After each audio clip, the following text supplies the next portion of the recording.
જ્યારે પણ સેવા કરીએ, ભોગ ધરીએ, કોઈ પણ પ્રકારની જ્યારે સેવા થાય ત્યારે પુષ્ટિ માર્ગનો એક વિશેષ શબ્દ છે કાની આપવી. ભલે તમે જ બનાવ્યું હોય, તમે જ સજાવ્યું હોય, તમે જ ધર્યું હોય, પણ ધર્યા પછી કાની આપો ત્યારે જ ઠાકોરજી આરોગ્ય. કારણ કે બનાવવાનો અધિકાર આપણો છે, આરોગાવાનો અધિકાર તો સ્વામીજીનો છે. એટલે જયારે પણ છપ્પન ભોગ કરીએ, અન્નકૂટ કરીએ, કોઈ પણ ભોગ ધરો, ત્યારે આપણે કાની આપીએ કે મહાપ્રભુજીની, ગુસાઈજીની, 84,252 વૈષ્ણવની, સમસ્ત વ્રજભક્તોની, ગુરુજનોની કાનીથી એ પ્રભુ આરોગ્ય. કારણ કે ધરવાનો અને બનાવવાનો અધિકાર તો મારો છે, પણ આ બધા અલૌકિક તત્વોની કૃપા મારા ઉપર થશે તો મારા ઘરે મારી ધરેલી સામગ્રી આ મારો, મારી આડી નહીં, આ અલૌકિક તત્વોની આડી. જો પ્રભુ છે ને એ પરમ અલૌકિક છે, અને પરમ અલૌકિક હોવાને કારણે એમને લૌકિક સંભળાતું નથી, લૌકિક સમજાતું નથી. જ્યારે પણ લૌકિક ભાષાનો પ્રયોગ કરીએ, લૌકિક વાત કરીએ, ત્યારે પ્રભુને સમજમાં ના આવે. પ્રભુ પરમ અલૌકિક. એટલે તો ઘણી વાર અથવામાં એમ કહું ને કે ભગવાન ભલે સર્વજ્ઞ હોય, બધા જ્ઞાન એમને હોય, પણ એક વિષયમાં ભગવાન બહુ કમજોર છે, એક સબ્જેક્ટ બહુ કાચો છે. તો કે કયો? તો કે એમને ગણિત નથી આવડતું. આ તો સારું થયું આપણે બધા શીખવાડીએ છીએ કે 9 યમનાષ્ટક કરો તો આટલું આપવાનું, 35 સર્વોત્તમ કરો તો આટલું આપવાનું, 5 માળા કરો તો આટલું આપવાનું. આ બધા ગણિત આપણે શીખવાડ્યા છે. બાકી પ્રભુનો સ્વભાવ એવો છે કે રાઈ જીતની સેવા કો ફલ માનત મેરુ સમાન. પ્રભુ ગણિતમાં બહુ કાચા છે, એ ગણીને ક્યારે આપતા નથી, એની ગણતરી બહુ કાચી છે. એટલે જયારે જયારે તમે કોઈ પણ ભગવત ચરિત્ર જુઓ અને એમના પ્રસંગો જુઓ, ક્યારે ભગવાન ગણવા બેઠા નથી. શું સુદામાના તાંદુલ ગણીને ભગવાને આપ્યા કે ચલો આટલા તાંદુલ એટલે આટલું આપો? એ તો આરોગ્ય ને કુબેરનો વૈભવ આપતા જાય. આજ પ્રભુની વિશેષતા છે. કાની શબ્દ આપ્યો એટલે જ લૌકિક સમજ ન સમજ મનુતે નૈવ લૌકિકમ, એ મહાપ્રભુજીના વચન છે.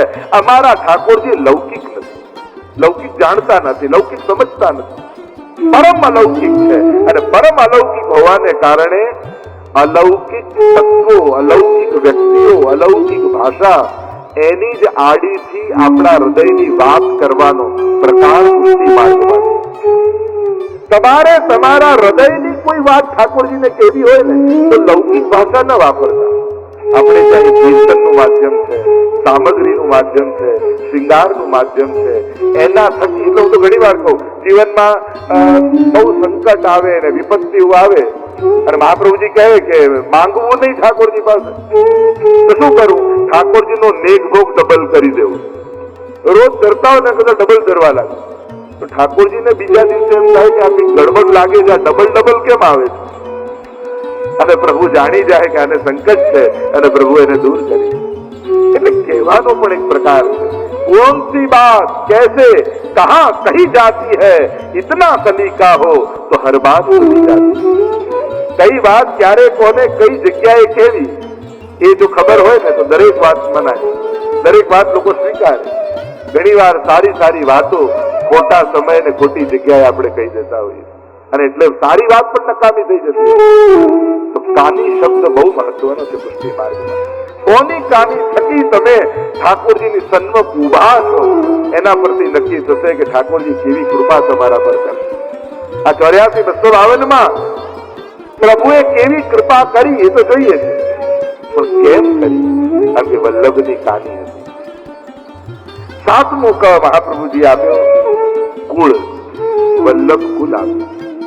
શ્રી વલ્લભ પોતે પ્રગટ થયા અને એટલે સર્વોત્તમ સ્તોત્રમાં ભૂવિ ભક્તિ પ્રચારૈક સ્વાતંત્ર્ય પિતા, ભૂતલ પર ભક્તિનો પ્રચાર કરવા જ શ્રી મહાપ્રભુજી પોતાના કુલને પ્રગટ કર્યો.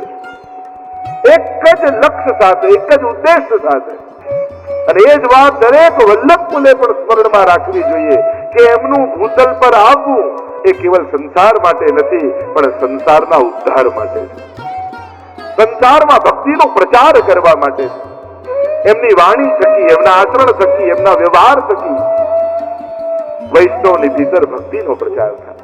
આજે પ્રભુ કૃપાથી આખો અમારા કડી પરિવાર થકી વિશ્વના ખૂણે ખૂણે કોઈ ઘર પુષ્ટિ માર્ગ નું એવું નહીં હોય જ્યાં આ વાણી નહીં સંભળાતી હોય. કોઈ ને કોઈ માધ્યમ થકી કેટલાના જીવનમાં પરિવર્તનો આવ્યા છે, કેટલાના ઘરોમાં ઠાકોરજી બિરાજ્યા છે, કેટલા લોકો પાઠ સેવા કરતા થયા. આ ભૂતલ પર ભક્તિનો પ્રચાર થઈ રહ્યો અને આ જે કાર્યો થઈ રહ્યા છે એ વિશ્વ વિષ્ણુતા ધામનું નિર્માણ હોય, હવેલીનું નિર્માણ હોય, કોઈ પણ કાર્ય હોય, દરેકનું લક્ષ્ય છે ભૂતલ પર ભક્તિનો પ્રચાર. જો કોઈને વસ્તુ આપશો, આજે છે કાલે નહીં રહે, કા વસ્તુ નહીં રહે, કા ભક્તિ નહીં રહે. સૌથી મોટું દાન એ ભક્તિનું દાન છે. એવું કંઈક એના જીવનમાં આપો જેનાથી એના આત્માનું કલ્યાણ થઈ જાય. એટલે સૌથી મોટો દાતા ગુરુ કયો છે. અને સંસારના લોકો વસ્તુઓ અને સાંસારિક વસ્તુ આપે છે, ગુરુ ભગવાન આપે. એટલે મહાપ્રભુજીનું એક અદભુત નામ છે, અદેય દાન દક્ષશ્ચ મહોદાર ચરિત્રવાન. જે કોઈ ન આપી શકે એવું દાન આપનારા શ્રી મહાપ્રભુજી. અદેય દાન દક્ષ. અને પછી દક્ષ છે આપવામાં. લેવામાં ચતુર હોય માણસ, કેમ આની પાસે કઢાવવું, આપવામાં કોઈ ચતુર હોય? આ તો ઊંધું છે. મહાપ્રભુજી આપવામાં ચતુર છે. લેનારા જાય ને, કોઈને ત્યાં ડોનેશન લેવા ગયા, સેવા ગયા, બધાને એમ આની પાસે કેમ મેક્સિમમ લઈ લેવું, એટલે વાતો ફેરવતા ફેરવતા આમ કરે કે આમ છે, આવો ખર્ચો છે, આમ કરીને કેમ કરીને આની પાસે લઈ લેવું, એની ચતુરતા ઘણામાં હોય. પણ કેમ કરીને લેવા આવ્યો છે ને વધારે આપી દઉં, એમાં કોઈ હોશિયાર હોય? મહાપ્રભુજી કેવા છે, અદેય દાન દક્ષ. કોઈ ન આપી શકે એવું દાન કયું ઠાકોરજી. અને ઠાકોરજી આ વૈષ્ણવના ઘરે કેમ કરીને પધરાવી દઉં, એવી ચતુરાઈ સાથે મહાપ્રભુજી એના ઘરે પ્રભુ પધરાવી દે. કોઈ વૈષ્ણવને મોકલે, કોઈ વલ્લભકુલને મોકલે, કોઈ કથાને મોકલે, કોઈ ને કોઈ માધ્યમ થકી. પણ જ્યારે પણ કોઈ સારો વિચાર, પ્રભુ સેવાનો વિચાર તમારા સુધી પહોંચ્યો, માધ્યમ કોઈ પણ હોય, મનમાં તો એ જ વિચારજો કે આ વિચાર મને મહાપ્રભુજીએ જ મોકલ્યો છે. તમે નિર્ણય જીવનમાં ઘણા લીધા હશે, ઘણા સંકલ્પો, ઘણા ડિસિઝનો તમે જીવનમાં લીધા હશે, પણ તમારા લાઈફનો સૌથી બેસ્ટ નિર્ણય થયો જે દિવસે પુષ્ટાવીને ઠાકોરજી પધરાવવાનું નક્કી કર્યું ને, એ જ તમારા જીવનનો શ્રેષ્ઠ નિર્ણય હતો. નહીં તો જીવનમાં ઘણા તમે નિર્ણય લીધા આજ સુધીના, બહુ મહત્વના લીધા હશે. પ્રભુ પધરા, કારણ કે એ બધા નિર્ણયો સંસારમાં બાંધનારા નિર્ણયો હતા. આ નિર્ણય સંસારમાંથી ઉગારનારો નિર્ણય. અદેર દાન દક્ષ. એટલે મહાપ્રભુજીએ કૃપા કરીને વલ્લભકુલ આપ્યું, જેના થકી આજે પણ મહાપ્રભુજી ભૂતલ પર છે. આ નિશ્ચિત વાત છે, જ્યાં સુધી વલ્લભકુલ ભૂતલ પર છે ત્યાં સુધી પુષ્ટિ માર્ગને ક્યાંય આંચ નથી આવવા દેવાય. ત્યાં સુધી ભગવત સેવા ભૂતલ પર ચાલતી રહેશે, ત્યાં સુધી વૈષ્ણવના વંશજો વૈષ્ણવ જ રહેશે. અમારે કોઈને કન્વર્ટ નથી કરવા, અમે કોઈને કન્વર્ટ કરવા માટે નથી આવ્યા, અમે તો બધાને કન્વિન્સ કરવા માટે આવ્યા કે તમારા શરીરમાં એક વૈષ્ણવનું લોહી વહી રહ્યું છે, તમારા ડીએનએ માં એક વૈષ્ણવની, એ પૂર્વજોની વૈષ્ણવતા વસેલી છે.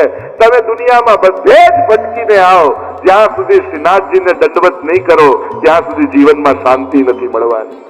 કારણ કે તમારો છેલ્લો આશ્રય તો આ શ્રીજીનું ચરણ જ છે. છેલ્લો આશ્રય શ્રી વલ્લભના ચરણારવિંદ જ છે. અને જયારે ત્યાં બેસો ને ત્યારે એમ લાગશે કે હવે ઘરે આવ્યા. એટલે ત્યાં પ્રસંગમાં આવ્યું ને કે કેમ ચાલે છે, પૂછ્યું કે પેટ ભરીને ખાઈએ છે અને નીંદ ભરીને સૂઈએ છે. તો પૂછ્યું આવું કેમ? ગુસાઈજી પણ પ્રસન્ન થયા. તો કે આવું કેમ બોલ્યા અને ગુસાઈજી પ્રસન્ન કેમ થયા? તો ભાવ પ્રકાશ માં હરિરાયજી બતાવ, પેટ ભરીને ખાઈએ એટલે અનેક જન્મો લઈને ભૂતલ પર આવ્યા, પણ ભગવત સેવા નહોતી કરી, પ્રભુને ધર્યું નતું, ક્યારે પ્રસાદી લીધું નતું. એટલે ભોજન તો બહુ કર્યું પણ પ્રસાદ ન લીધો એટલે પેટ ન ભરાયો. પણ આ જન્મમાં ગુસાઈજી અને મહાપ્રભુજીનું શરણું મળ્યું, ઠાકોરજી ઘરે પધાર્યા અને એમને ભોગ ધરીને કણિકા લીધી ને, તો હવે જઈને અમારું પેટ ભરાયું. નીંદ ભરીને સૂઈએ છે માણસ, ગમે ત્યાં ફરે, પણ જયારે ઘરના તૂટેલા ખાટલામાં પડે ને ત્યારે હાશ ઘરે આયા એમ થાય. કેટલી સુવિધા મારે, પણ 4 દિવસ 10 દિવસ 15 દિવસ પછી તો ઘરનો ખાટલો યાદ આવે એમ જ નીંદ ભરી કે બધે ભટકતા રહ્યા, પણ હવે મહાપ્રભુજીના ચરણે બેઠા ને હવે નિશ્ચિંતથી થઈને સૂતા છે. આ ભાવ આપણે ત્યાં છે. અને એટલા માટે કુલ આપ્યું, આઠમું કહ્યું કમળ આપ્યું મહાપ્રભુજી. જો આપણે ત્યાં આનો પણ આખો વ્રજ કમળ છે.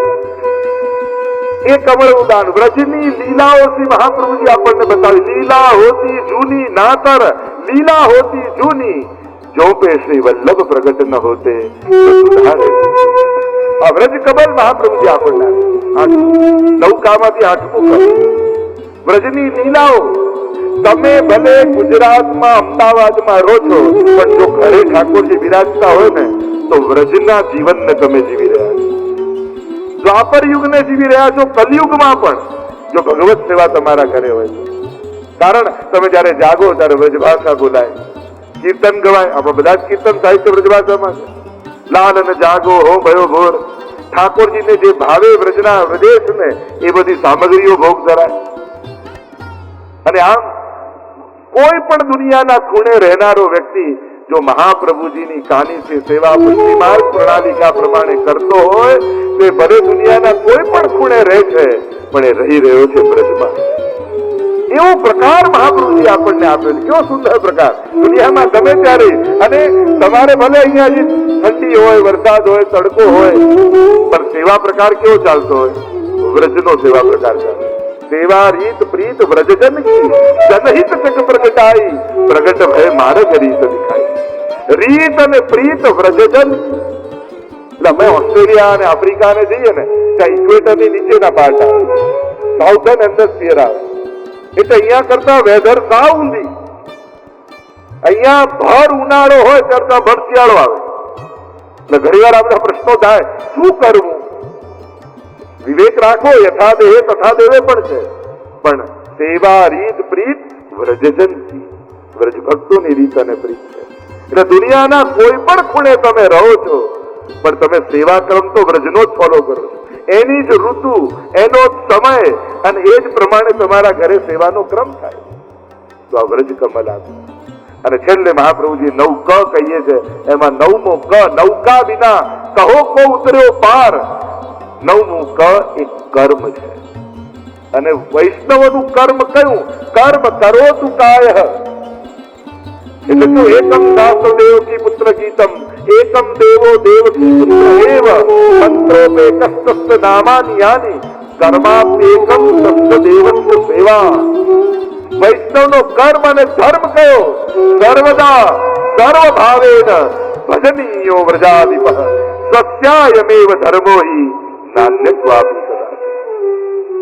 આજ આપણું સર્વોત્તમ કર્મ છે. બાકી બધા જ કર્મો કાં સોનાની બેડી કાં લોહીની બેડી. એક કર્મ જગતનું એવું છે, એ છે સેવા, જે કર્યા પછી પણ બંધન નથી આપતું, મુક્તિ આપે છે.